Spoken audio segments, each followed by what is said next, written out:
আমাদের কথাকার দাবা বা হুকো টানছেন। চাকমা ভাষায় এটাকে কি বলে? দাবা। দাবা চাকমা ভাষায় এটাকে দাবা বলে। প্রদীপ কুমার চাকমা, এই যে তিনি দাবা কাটছেন। দাবা ছাড়া ওনার দিন চলে না, বার কয়েক দাবা খেতে হয়।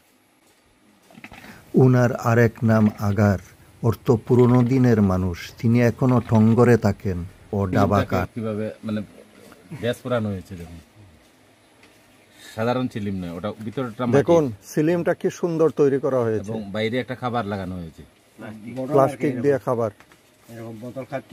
বোতল খাটিয়ে এটা বানাইছে। একটা বোতল কেটে তারপরে আগুনে সেকে হ্যাঁ হ্যাঁ হ্যাঁ তৈরি করেছেন। ভিতরটা মাটির, বাইরেরটা প্লাস্টিক। সম্ভবত ওটা ওই পেপসির বোতলের গলা, বা স্প্রাইট বোতলের গলা। কিন্তু ওই আসার মালে ভাঙতো না, এরকম আসার মারি দিলে ভাঙতো না।